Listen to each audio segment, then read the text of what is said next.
राज्य मंत्रिमंडळाची आज बैठक होणार आहे। आज दुपारी 12 वाजता सह्याद्रीवर ही बैठक होणार आहे। शेतकरी कर्जमाफीसह विविध योजनेवर चर्चेची शक्यता आता वर्तवण्यात आली। आज दुपारी 12 वाजता सह्याद्रीवर महत्त्वाची बैठक होणार आहे।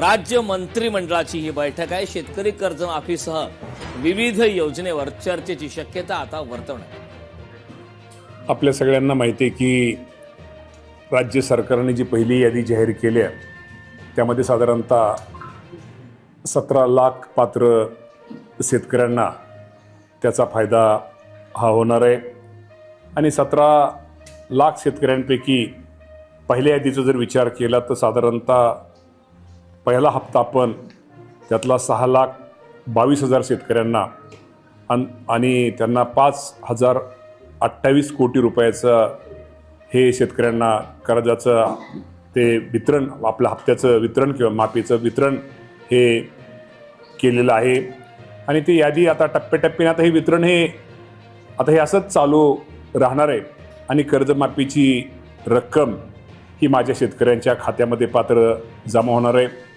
17 लाख शेतकऱ्यांपैकी आज जर आपण विचार केला तर साधारणतः आज अखेर साधारणतः 13 लाख शेतकऱ्यांनी KYCचं काम त्यांचं हे पूर्ण झालेलं आहे। त्यामुळे आता ह्या 13 लाख शेतकऱ्यांना पहिल्या टप्प्यातल्या त्यात आता ह्याची अडचण कर्ज आपल्या माफीची अडचण काय राहणार नाही। त्यांना ताबडतोब टप्प्याटप्प्याने ही कर्ज माफीची रक्कम मिळेल।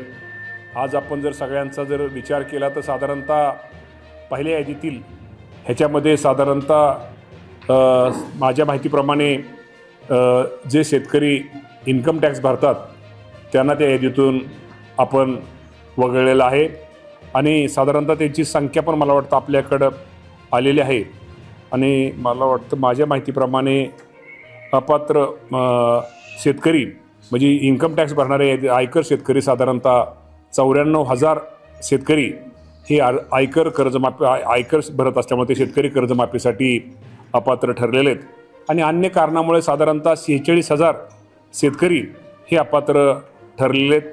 तर निश्चित प्रकारे या बाबतीमध्ये राज्य शासनाच्या वतीनं लवकरात लवकर जे 2 लाखाच्या आतील रक्कम 2 लाखाच्या वरची रक्कम आणि प्रोत्साहन अनुदान जे शेतकरी नियमित कर्ज भरतात त्या सर्वांचं लवकरात लवकर वाटप केलं जाईल। कालच राज्याचे मुख्यमंत्र्यांनी जाहीर केले की साधारणतः ऑगस्ट महिन्यामध्ये संपेपर्यंत किंवा त्याच्या थोडं मागं पुढं ती रक्कम कर्जमाफीची रक्कम ही शेतकऱ्यांच्या खात्यामध्ये वर्ग करण्यात येईल। या सगळ्यामध्ये प्रॉब्लेम एक काय आहे, राज्य सरकारनं ज्यावेळेस तुम्ही घोषणा केली होती कर्जमाफीची त्यावेळेसचे निकष वेगळे होते आणि आता काही निकष वेगळे आहेत असा शेतकऱ्यांचा आरोप होतोय। निकष काही बदललेत का कर्जमाफीचे की जुन्या नियम? कर्जमाफीच्या निकषामध्ये कुठल्याही प्रकारची बदल झालेली नाही। पूर्वी जे निकष होते तेच निकष आहेत।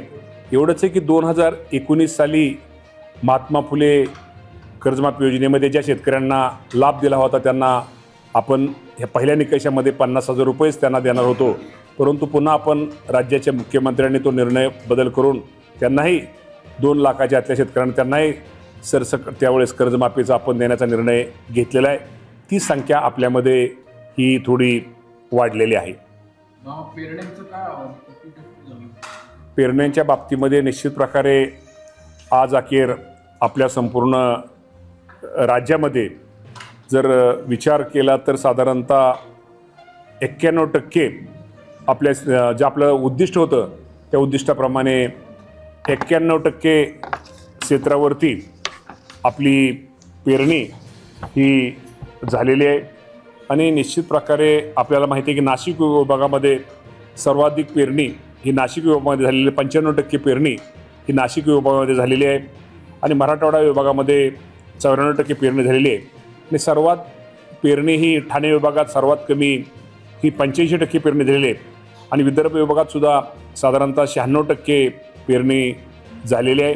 अजूनही काही ठिकाणी पेरणीचं काम हे सुरू आहे आणि जे आपलं उद्दिष्ट आहे त्याप्रमाणे निश्चित प्रकारे शेतकरी पेरणीचं काम सुरू आहे। खताच्या बाबतीमध्ये ह्यावर्षी शासनाने खूप काही चांगले निर्णय घेतले। लिंकिंगच्या बाबतीमध्ये खूप कडक धोरण हे शासनाने ह्यावर्षी अवलंबल्यामुळं ठीक आहे, अजूनही खताच्या बाबतीमध्ये कुठं जर लिंकिंग होत असेल तर निश्चित प्रकारे त्या शेतकऱ्यांनी आमच्या कृषी विभागाशी संपर्क साधावा. जे विक्रेते जे अनुदानित खत विकतात त्यांना विनाअनुदानित खत तिथं आता दुकानामध्ये ठेवता येणार नाही असा कडक आम्ही नियम शासनाने तो जी आर काढलेला आहे. त्यामुळे निश्चित प्रकारे शेतकऱ्याला त्याचा फायदा झालेला आहे. आज अखेर खताच्या उपलब्धतेच्या बाबतीमध्ये आपल्या माध्यमातून माझ्या सगळ्या शेतकरी बांधवांना सांगू इच्छितो की खताचा साठा आपल्या नियोजनाप्रमाणे आपल्याकडं व्यवस्थित आहे. त्यामुळे खताच्या बाबतीमध्ये जर कुणी एखादा डीलर किंवा कोण विक्रेता जर काळा बाजार करत असेल तोही आमच्याशी संपर्क साधा. निश्चित प्रकारे या बाबतीमध्ये असं जर कोण आम्ही लगेच ताबडतोब त्याच्यावरती कडक कारवाई करू. मामा, एक राजकीय प्रश्न असा होता, आता डिलिमिटेशनचं सगळं सुरू आहे, पण शरद पवार साहेबांचे सगळे खासदार आज पंतप्रधान नरेंद्र मोदींना भेटले. राजकीय गणित वेगवेगळी लावली जात आहेत. तुमचं काही बोलणं झाले काय या सगळ्याच्या बाबतीत तुमच्या पक्षाचे किंवा आपल्यापैकी कोणी परत? आता या बाबतीमध्ये हा विषय शेवटी पवार साहेबांच्या राष्ट्रवादी पक्षाचा आहे. त्यामुळं ह्या बाबतीमध्ये तो प्रश्न मला विचारण्यापेक्षा आपण त्यांच्या अध्यक्षांना किंवा त्यांच्या प्रमुखांना जर विचारला तर तो बरं होईल, कारण का तेच योग्य ते उत्तर ते आपल्या सर्वांना देतील. मामा, जर आपण बघितलं तर FDA आणि पुणे ग्रामीण पोलिसांनी एक संयुक्त कारवाई केलेली आहे. दूध भेसळचं एक मोठं रॅकेट समोर आलेलं आहे. 24 जणांना यामध्ये अटक केलेली आहे. हे दूध संकलन करत होते, तिथंच भेसळ अशा पद्धतीने करत होते. मोठ्या डेअरीजला हे सगळं जात होतं. हे आतापर्यंतच्या तपासात समोर आलेलं आहे. धक्कादायक बाब म्हणजे तुमच्याच पक्षातील काही लोक याच्यामध्ये आहेत. जर नाव घ्यायला झालं तर त्याच्यामध्ये राष्ट्रवादीचं जे जिल्हा परिषदचे सदस्य आहेत विष्णू हिंगे यांचा पुतण्या हे सगळं रॅकेटचा सूत्रधार आहे. म्हणजे अर्थात ह्याच्या मार्फत हे सगळं सुरू होतं. मामा, एकीकडे तुम्ही जिल्ह्याचे एवढे मोठे नेते आहात आणि तुमच्याच पक्षातील लोक अशा पद्धतीने लोकांच्या जीवाशी खेळतायत. निश्चित प्रकारे आपण जो प्रश्न विचारला, खरं तर दुधाच्या बाबतीमध्ये आपल्या सगळ्यांना माहीत आहे की ग्रामीण भागामध्ये शेतीला पूरक व्यवसाय म्हणून दूध व्यवसाय केला जातो आणि चांगल्या प्रकारचं त्या व्यवसायामध्ये तो माझा शेतकरी कष्ट करून मेहनतीने चांगल्या प्रकारचे त्याला दुधामध्ये पैसे मिळतात. त्याला त्या पैशातून त्याचा रोजचा बाजार, भाजीपाला, रोजचा किराणा मालापासून त्यातनं त्याचा उदरनिर्वाह होतो. परंतु या बाबतीमध्ये निश्चित मी खरं सांगतो, तो कुठल्या पक्षाचा आहे म्हणण्यापेक्षा दुधात भेसळ करणारा हा निश्चित प्रकारे मी म्हणेल खूप मोठा, तो मी त्याला अतिरेकी मानणार नाही, पण खूप मोठा एक दरोडेखोर मानण्यापेक्षा म्हणजे त्याला काय उपमा द्यावी ती कमी आहे. परंतु निश्चित प्रकारे असे कोणीही असू द्या, कुठल्याही पक्षाचा असू द्या, दुधात भेसळ करणाऱ्यावरती कडक कारवाई झाली पाहिजे आणि अशी शिक्षा त्यांना मिळाली पाहिजे की पुन्हा असं कोणाचं धाडस दुधामध्ये भेसळ करण्याचं धाडस कोणाचं होणार नाही. इतक्यापर्यंत त्याची निश्चित प्रकारे सरकार या बाबतीमध्ये निश्चित प्रकारे त्यांच्यावरती कठोरात कठोर कारवाई करेल. मोठ्या डेअरींना जातं. तुमच्याकडे सोनाईला सुद्धा मध्यंतरी रेड झाली, तर त्याचा पुढं काय म्हणजे काय अहवाल बाकीच्या गोष्टी बाहेर आल्या नाही. आज तिकडे बी जातं का? तुम्ही कृषी मंत्री म्हणून कधी हे बघितलं का, काय आहे नक्की हे दूध? नाही, या बाबतीमध्ये मला आपल्याला माहिती आहे की बातम्या यातनं आपल्याला ह्या गोष्टी सगळ्या समजत होत्या. म्हणून मगाशी म्हणलं की ह्या बाबतीमध्ये कुणीही कुठल्या पक्षाचा असला, दुधात भेसळ करणारा कुणी असला तर त्याच्यावरती निश्चित प्रकारे शासन कठोरात कठोर कारवाई करेल. कधी आपण हे चेक ठेवलं का? एवढं दुधाचं संकलन होतं आणि एवढं दूध मार्केटमध्ये येतं कुठून?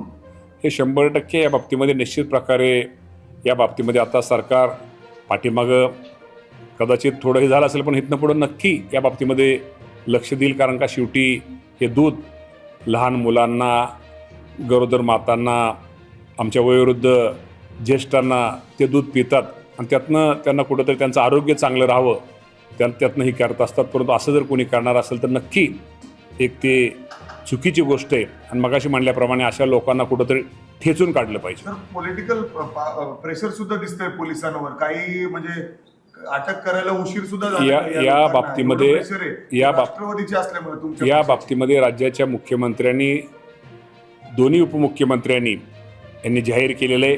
या बाबतीमध्ये आम्ही कुणाचाही, तो कुठल्याही कार्यकर्ता पक्षाचा असला, कुठलाही किती मोठा नेता असला, त्याच्यावरती आम्ही कारवाई करू आणि त्याप्रमाणे आज कारवाई केलेली आहे. यातला जो आरोपी आहे सुशांत हिंगे याचे जे काका आहेत विष्णू हिंगे हे कात्रज दूध डेअरीवरती संचालक म्हणून देखील अध्यक्ष म्हणून काम पाहिलेलं आहे. काम पाहिलं का? आणि तर आता ते मग याचा सदस्य आहेत. अर्थ कात्रज दूध डेअरीमध्ये देखील अशा पद्धतीने हा सर्व कारभार सुरू आहे का? नाही, कात्रज दूध डेअरीची तपासणी पण झालेली आहे, तपासणी पण केलेली आहे. या बाबतीमध्ये कात्रज दूध डेअरीला माझ्या माहितीप्रमाणे क्लीन चिट मिळालेली आहे. सोनाईचं काय झालं मग?